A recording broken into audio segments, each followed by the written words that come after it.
back to the Me and Ricky podcast. Ricky, we're on episode 6. Can't believe it. It's been a wild, long, crazy trip. What's your take on it so far?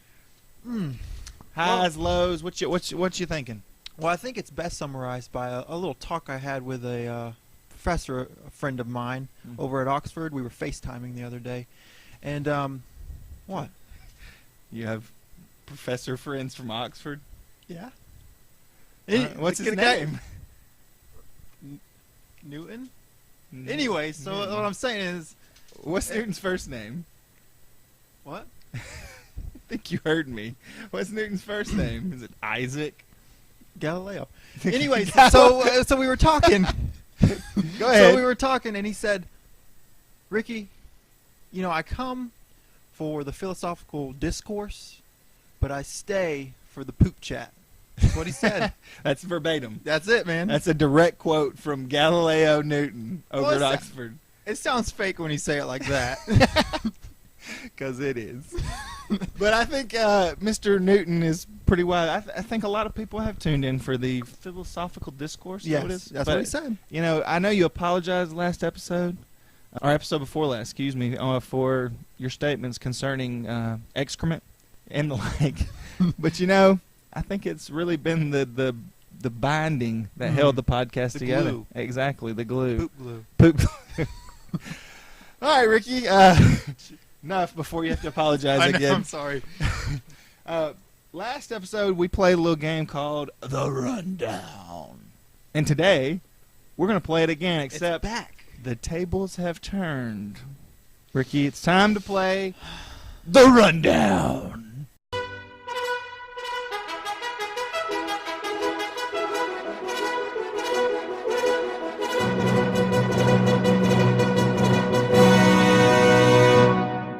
I don't want to be judged for anything I say. No. Just to refresh everyone's memory, I'm going to read just a list of things, people, places, whatever. And Ricky has to give a yes or no answer. No real discussion. Yes or no. Has it made your life better? Better. In some way? All right. Has it benefited humanity? As a whole? Sure.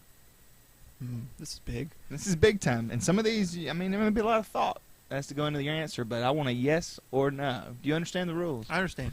All right. Let's begin. Mopeds. Yes. Angela Lansbury. No. Gone with the Wind. Yes. Magnets. What? Yeah. Pork roll. Of course. The band LFO. No. Yaks. Yes. Yes. Valentine's Day. Absolutely not. Ding, ding, ding. That completes. There's about the 3 things rundown. on there. I didn't even know what they were. So you just gave an answer, Rick. You can research. I stand by my answer. Yeah. That's what I like to hear. So there's a little bit more about Ricky. Hopefully you found some deep meaning and the insight in Said yaks. what goes on in the mind of Mr. Ricky. Ricky, what we got on board for the podcast today? Oh, man. We've got something I think it's going to change a lot of lives out there. All right, hit me. All right, so you know how I get on the MSNBC polls. You know that's how I spend most of my yes, time. Yes, you're So- huge into the MSNBC polls, constantly Love 'em. giving me info about them. Changed my life. So I came across this statistic, and 44% of Americans out there are single, all alone. 44% are single. Dare I ask, like, in-depth questions about this? Does this include divorced, widowed? Email MSNBC. Does this include like 18-year-olds? I'm assuming. Since I you think said it adults? said adults, so I'm guessing they say 18. 44% seems a little high. Almost half. When was this poll done? Last month. Last month. You didn't sound very confident. No, I wasn't. All right, well, I went with it. Okay. So, It's pretty recent. all right, so 44% are I single. guess I should start looking at the dates, huh? I mean, it might be helpful. MSNBC's been around for a few years. You know what? Jacob's a man of many hats. And Jacob, for the people, can you put on your love hat? Are you calling Dr. Love? I'm paging Dr. Love. They call me Dr. Love. They call me Dr. Love. I've got the cure you're thinking of.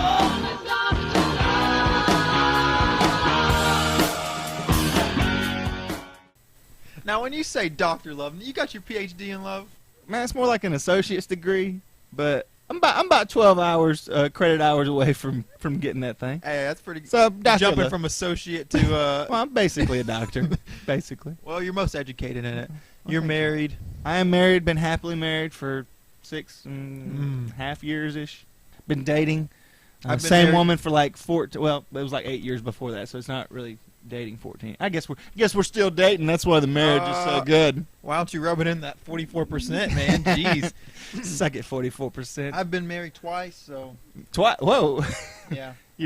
Are for real? Well, the second one's more of a metaphorical marriage. I don't even understand what that means. Well, What- anyways, so we want to give a little advice, and I know that you had a good friend. He had some advice. I know what you're referencing. Yes. There's a fellow I know named Ryan from Alabama, and Legend. the legend in his own time. We like to call it Ryan's Rules of Two. Mm. Ryan says everybody has a number on the 1 to 10 scale. You know, like somebody may be a 1 that's not very. It's not just looks. It's no, like, it's not just a looks. culmination. It's everything. Yeah. Personality, talents. You know, there's some people like 1s like me, whereas there's Just also one of the best. 10s that go to Ricky. Oh, come on. There you go. And Ryan's rule is that you really only date and marry people either 2 places below you on the chart, I guess, Mhm. or 2 places above you on the scale. That sounds like pretty solid advice. I think it's pretty good. I mean, and it holds pretty true if you start looking at relationships, you know, from an unbiased, completely unbiased third-party perspective, because, of course, my wife's going to say I'm a 10, right. you know. Well, it's true. Well, thank you. I appreciate that, but you're a little biased. But if you looked at it from a neutral standpoint, most relationships, they do fall within that 2 above or below, I guess a 4. You see it every Right. once in a while, and you're like, well, how did that happen? Yeah. Well, then you got to look beyond the surface. Right, Is there right. some money involved? Right. Is there a troubled past? Hmm. Did he used to weigh 400 pounds, then lost 200 pounds and became a bodybuilder? That's why you're the doctor, man. See? You got to think of these things. So Ryan's rule of 2, I feel like it's pretty good. So my advice to those 44% of MSNBC pollsters would be you got to start looking within your categories. Yeah, you got to know self-awareness, Oh, too. that's really That's what big. it is. You got to know yourself. To thy own self be true. Exactly. That sound doctoral? That is great. See, you got to know You write your yourself. thesis on this? Well, I'm working on it. Oh. Well, it's more like a 2-page paper in English 101, but it's pretty good.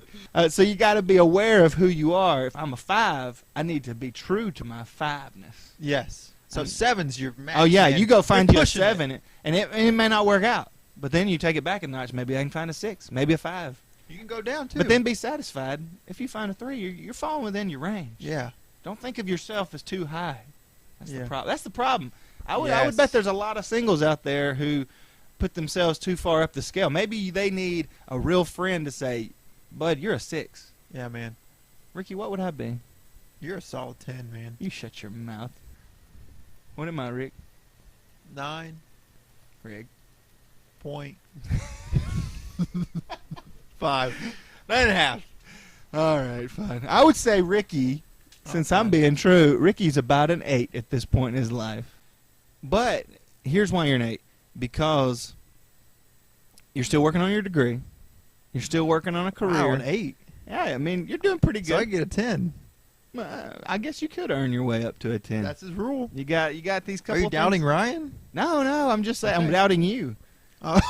Are you gonna You should bump me down to a 7. You're gonna then. finish. That's true. Maybe I should. I don't have confidence in you, but you know, I'm a biased party, so we probably need to get some unbiased people. Well, Doctor, how can these singles find love in I'm really more of a nurse practitioner right now. Okay. Find nurse love. It just doesn't have the same nurse ring. practitioner love. Well, how can these singles? How can they find someone, and more importantly, how can they keep them?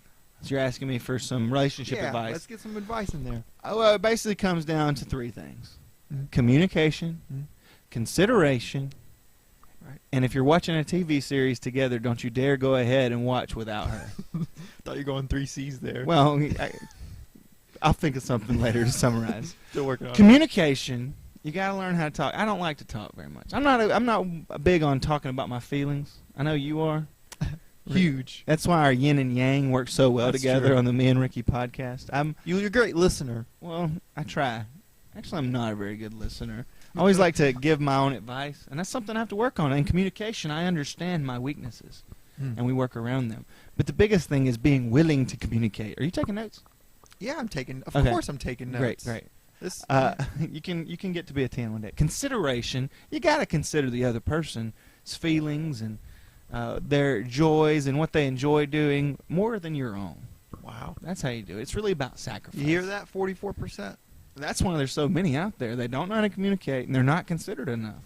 And then, well, really, those are just small pieces. Really, the reason there's 44% is because people watch ahead of their significant other. Don't do it, man. I'm telling you, like if you're watching a Netflix series, don't you dare. One day she's working late or something or out of town, and you say, I'll just watch I'll watch the next couple, and then I'll fake it. Nah. And you even go to the extent of going, well, then I'll make sure I play it next time we're together so it doesn't come up. Have you Like- done this before? This sounds really like. Never, babe. You're listening out there, never. Well, let me be honest. Never done it with a TV series, but one time when we were dating, Spider-Man 2 was coming out. We were supposed to go watch it on a Saturday. I'd promised her already. We'd set up the date and all this kind of stuff, but my friend wanted to go watch it on Friday, and I really wanted to go watch it that day. Who was it? You don't know him. He almost broke up. You know, he almost. I know, he almost ruined our marriage. We wouldn't have a baby. Good Don't night. punch that guy in the head. I ought to. But he talked me into it, and I went. And we were watching it, and I was like, man, this movie's awesome. Now, I don't know how awesome it really was. I think it was a good one. Spider-Man 2 was a Better good than one. 3. Well, anything's better than 3. And Sweta called me. Now, the mature individual I am today would have known, maybe not mature, but wiser. Better liar. I wouldn't answer that phone. I'd be like, busy or something. I'd come up with some line Right. and text her back. Actually, I didn't have texting at the time, if that tells you. Texts were 10 cents a text. I wasn't paying that. But she called me. Wow, you're old. Yeah, I know. And I picked it up, but I kind of held it down, and I thought, she'll never know I'm watching this movie. I'll just be like, I'm watching a movie, and I was thinking, I'll just tell her it's one of the other ones, and I hear that she don't care anything about watching. And at that moment, on the screen, somebody said, you can't be Spider-Man. And she knew. Oh, man. And so I heard about it. I don't even think we went the next day because she was so pissed off at me. How could you? I mean, it was a low point in our relationship. So all of this advice you're giving is mistakes from your. Oh, yeah, learn from me, Yeah. boys and girls. I got to say, though, some of our biggest fights have been over that. And one day we were playing ping pong, and it got a little heated.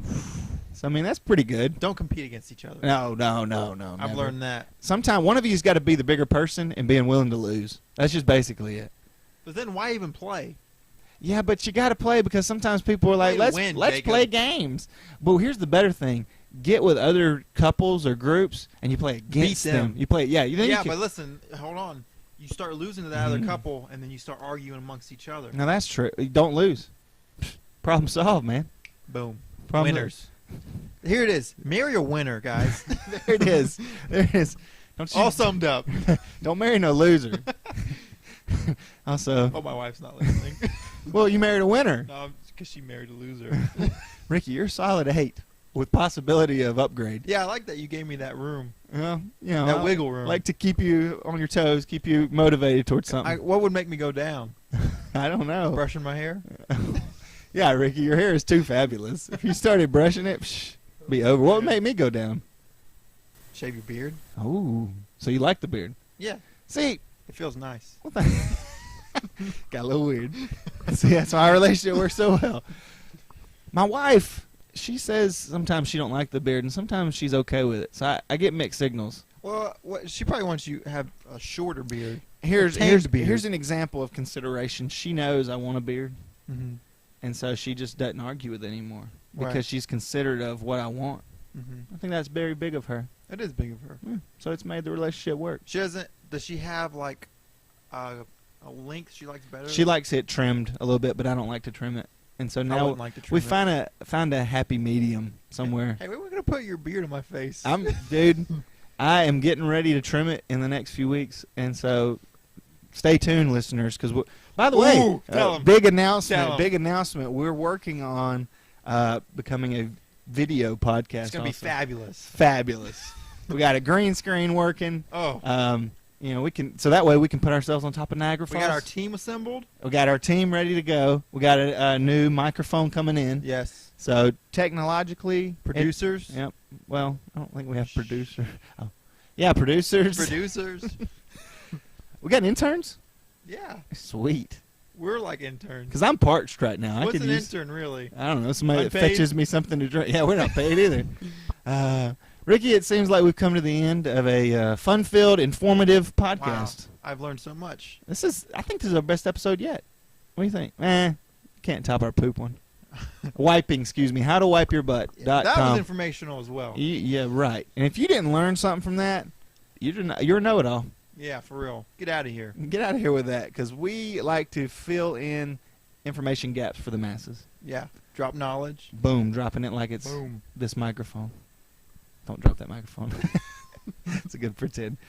All right, Ricky, say goodbye to the people. Goodbye, people.